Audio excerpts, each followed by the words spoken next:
Assalamualaikum warahmatullahi wabarakatuh. Waalaikumsalam warahmatullahi wabarakatuh. Kembali lagi di podcast Critical Stereo di HMI Ahmad Dahlan. Pastinya di cabang Purwokerto. Biasanya terjadi di kota-kota besar ketika memang perkenalan ini tidak diawali dengan assalamualaikum. Gitu. Iya. Tidak bisa dipungkiri kedatangan pemantik atau kawan diskusi di dalam kampus. Sebelumnya perkenalkan dulu, nama saya Ihsan Musinin sebagai Ketua Umum HMI Komisariat Ahmad Dahlan, pastinya di Universitas Muhammadiyah Purwokerto. Kayak gitu. Nah, bagaimana kabarnya? Sebelum saya tanya dijawab bagaimana kabarnya, silahkan perkenalkan dulu kayak gitu karena saya sudah perkenalan juga. Boleh. Ya, sebelumnya perkenalkan ya, nama saya Rafiq Maulana, Fakultas Psikologi Universitas Muhammadiyah Purwokerto. Kebetulan sekarang sedang di Amalahiyah menjadi Sekretaris Bidang Hikmah Pimpinan Cabang Ikatan Mahasiswa Muhammadiyah Banyumas. Oke. Berarti Secara tidak langsung kawan Rafid ini sudah masuk di dalam eksternal kampus walaupun sekarang ini lagi memakai baju apa itu? Baju Dewan Perwakilan Mahasiswa. Mungkin Universitas. kawan-kawan tahu kayak gitu. Iya. Di pinggir saya ini siapa yang di lembaga apa, tetapi di sini kita akan sedikit berbicara seperti di angkringan kayak gitu. Angkringan Manggar mungkin ya, sponsor kayak gitu. Berbicara kayak bagaimana sih sebelum adanya pemilihan-pemilihan ataupun keputusan-keputusan yang keluar. Secara tidak langsung obrolan-obrolan itu biasanya ada di diskusi dulu. Tapi bukan berarti tongkrongan itu menjadikan sebuah keputusan nanti ketika di dalam suatu persidangan. Ya gitu. betul. Nah, sebelum saya lanjut, saya harap mic-nya seenaknya kawan Rafid saja kayak gitu. Ini agak turun ya. Yang penting jangan terlalu jauh, nanti ide dan gagasannya hilang suaranya. Tidak sampai ya. Tidak sampai. Betul. Di sini tidak ada mic dimatikan, tenang. Nah, dengan kita sudah saling mengenal, bukan hanya sebatas di eksternal saja, tetapi di dalam kampus pun kita pernah di dalam suatu persidangan SUA ataupun sampai SUA akhir kayak gitu, ataupun di kongres mahasiswanya. Di sana kita terkadang adanya pertentangan pemikiran dan pertentangan itu sah-sah saja ketika ada di dalam suatu forum kayak gitu. Karena batasan yang yang seharusnya dipegang itu yang penting jangan sentuhan fisik. Kayak betul. gitu. Sepakat. Misalkan saya kelepasan nafsu kayak gitu, saya lempar kursi, nggak apa-apa asal jangan kena kayak gitu. Lemparnya ke belakang ya. Iya, ke belakang. Boleh. Nah, ketika berbicara dinamika eksternal ya, eksternal ini kan secara tidak langsung berbicara adanya HMI, adanya PMII, adanya IMM, adanya FMN dan GMNI ataupun yang lainnya kayak gitu. Nah, eksternal ini sih biasanya ada dinamika apa biasanya? Kalau misalkan terutama di Ikatan Mahasiswa Muhammadiyah dulu dah. Ini kita bahas di kampus apa di mana ini? Coba di komisariatnya ataupun di cabangnya dulu, nanti kita ke kampus. Ya. Dinamika di dalam komisariat atau cabang ya. Biasanya yang banyak terjadi itu adalah ya seperti organisasi eksternal pada umumnya lah. Kita kadang beda pemikiran, beda pandangan mungkin, atau mungkin kita referensinya beda. Oke. Jadi akibatnya adalah outputnya, entah cara kita menyampaikan informasi atau informasi yang kita sampaikan itu agak beda sama orang lain gitu. Cuman sejauh ini aman-aman aja ya, karena kita dilatih juga di organisasi itu supaya meskipun kita berbeda pandangan, kita tetap berkawan. Yoi. Begitu. Bagaimanapun dinamika yang terjadi di dalam lingkungan kampus ataupun di luar kampus ataupun sedang di dalam suatu kongres, itu adalah sebuah dinamika seorang mahasiswa yang memang perlu ada. Untuk apa?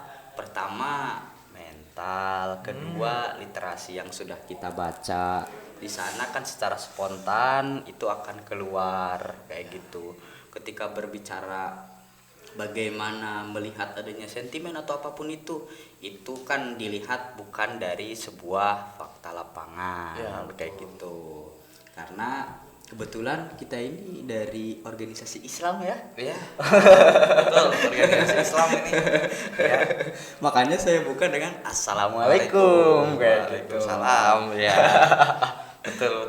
Nah, kalau yang terjadi di dalam kampus biasanya apa aja tuh? Ya, berbicara bagaimana ya? Sebenarnya kan tujuan dari organisasi pada dasarnya semuanya kan sama ya. Kalau nggak pengembangan, baik itu Regenerasi keilmuan, ya. regenerasi dan lainnya kurang lebih sama. Cuman terkadang kita dibedakan oleh tujuan spesifik. Ya. Nah, masing-masing organisasi itu kadang ada perbedaan tuh di situ tuh. Nah, itu yang kadang membuat muncul tuh berbagai dinamika kampus. Ya entah karena tadi di awal kita berbeda gagasan, berbeda pemikiran, ya kita uji gagasan pemikiran kita di situ, di arena seperti.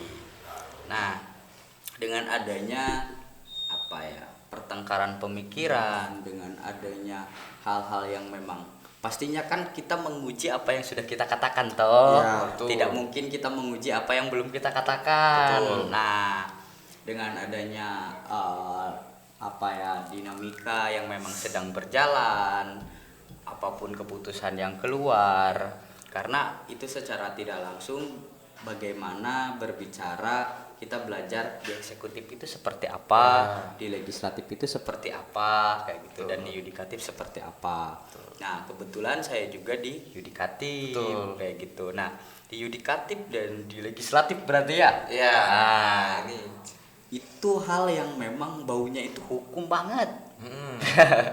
Peraturan ya? Peraturan. Betul. Secara tidak langsung kan pastinya kita harus membaca. Iya. Ketika kita lupa membaca apa yang sudah dikeluarkan lewat sebuah aturan ataupun aturan-aturan itu dikeluarkan seperti apa, mekanismenya seperti apa, kan ada undang-undang P3, ya. P3A apa ya? Ya P3. Nah, ada undang-undang yang memang mengatur bagaimana tidak bolehnya pertentangan atau hal yang seperti itu. Betul. Gitu. Nah, terus ketika berbicara eksistensi eksternal nih, eksistensi adanya IMM ataupun HMI di dalam kampus Universitas Muhammadiyah Purwokerto ini seperti apa sih yang Imawan lihat ya gitu. Imawan ya. Kalau di HMI apa sebutannya? Kanda. Ya. Jadi begini Kanda. Iya, bagaimana? Jadi begini.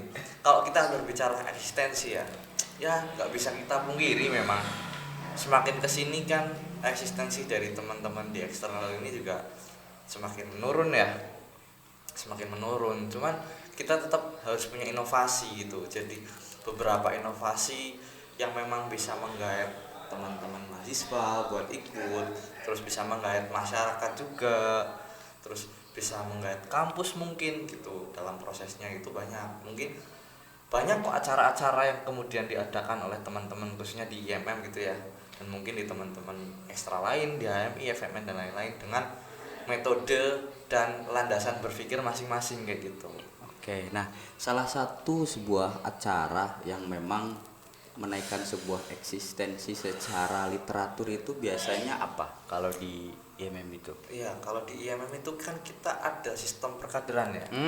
Sistem perkaderan kita itu ada dibagi, ada sistem perkaderan utama itu ya, ada DAD, DAM, Darul Arqam Dasar, Darul Arqam Madya, kemudian ada pelatihan instruktur dasar, pelatihan instruktur madya. Nah, ada juga nanti yang lebih lanjutnya itu adalah perkaderan khusus, kalau saya tidak salah ingat ya, namanya itu perkaderan khusus. Perkaderan khusus ini biasanya spesifik, tergantung dari kebutuhan teman-teman kader yang ada di daerah itu atau di komisariat itu atau di pimpinan itu gitu.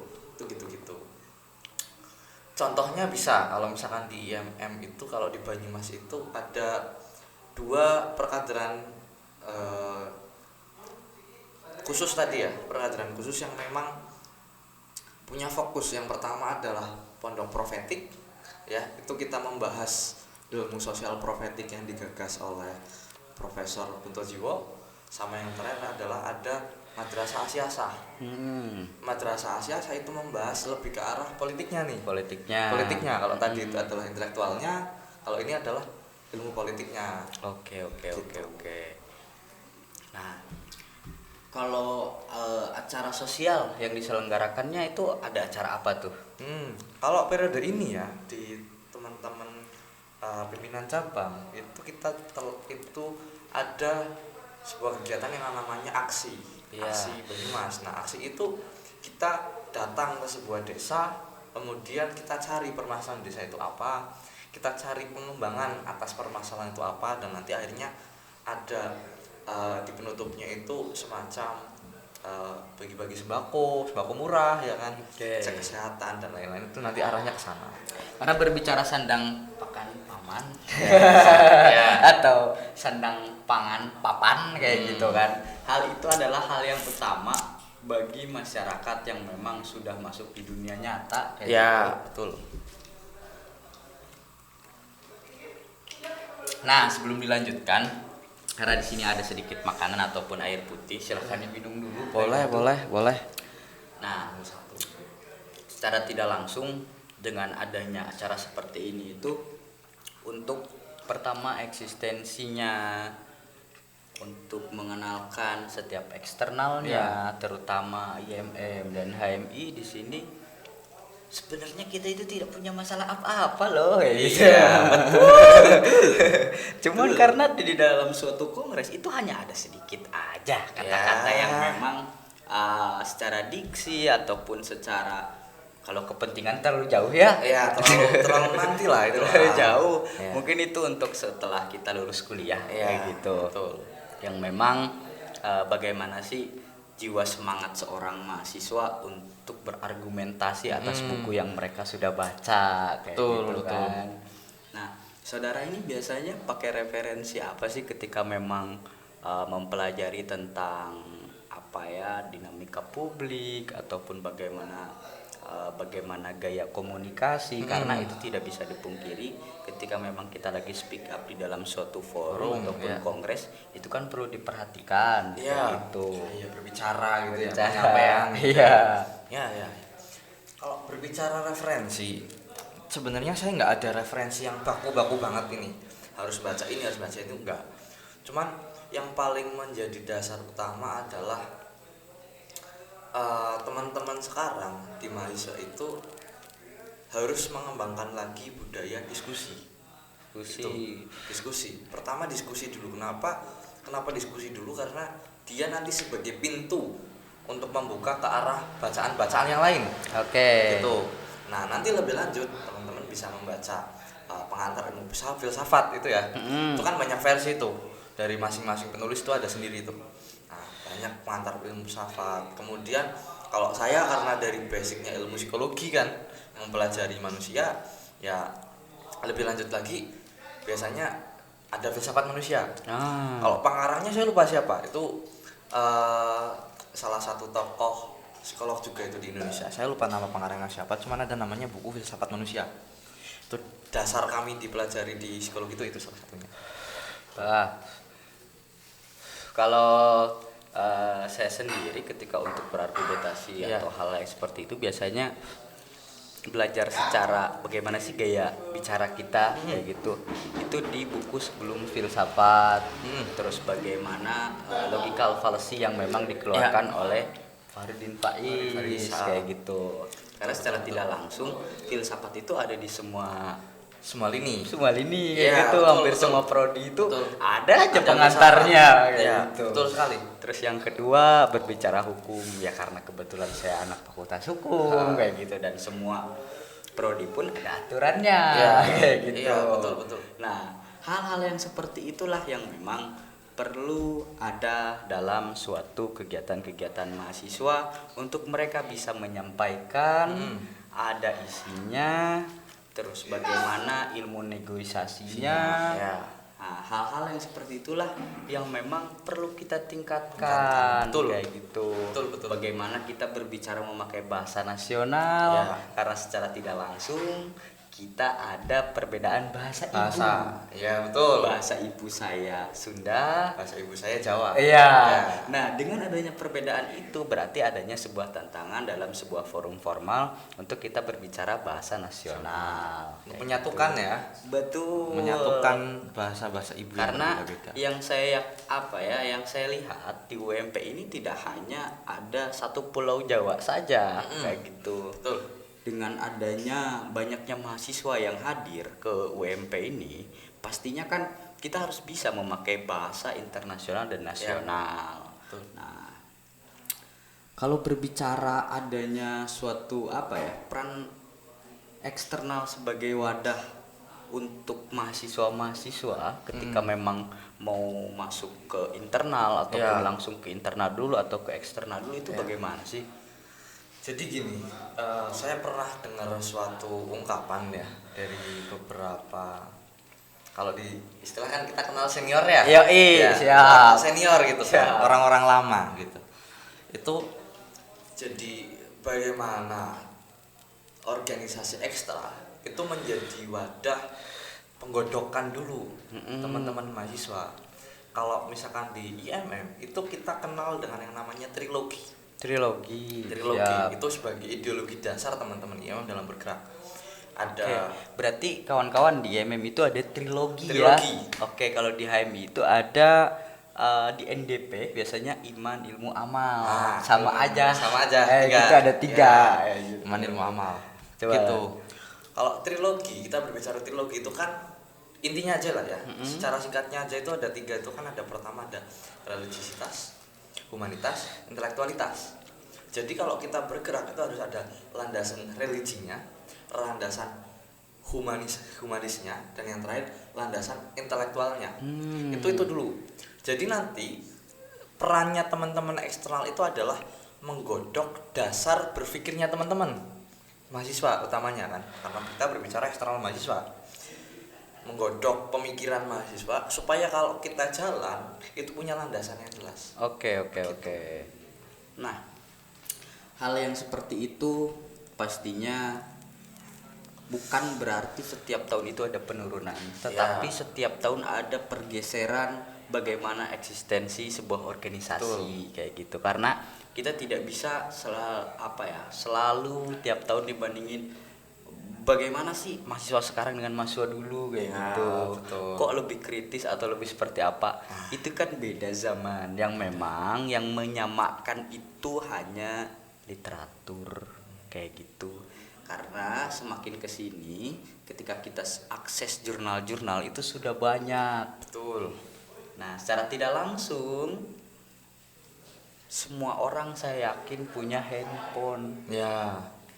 Dengan adanya handphone di sana, Kanda, Yunda ataupun Imawan, Imawati bisa memanfaatkan teknologinya. Betul. Salah satunya bagaimana kita mengenalkan eksternal dan dinamika kampus Di dalam situ. di dalam situ.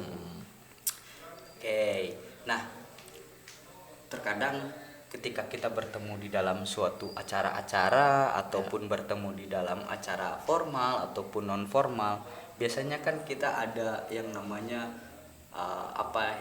guyon atau bercanda. Bercanda ya. Hal-hal yang seperti itu yang memang untuk hubungan emosional, kultural ya.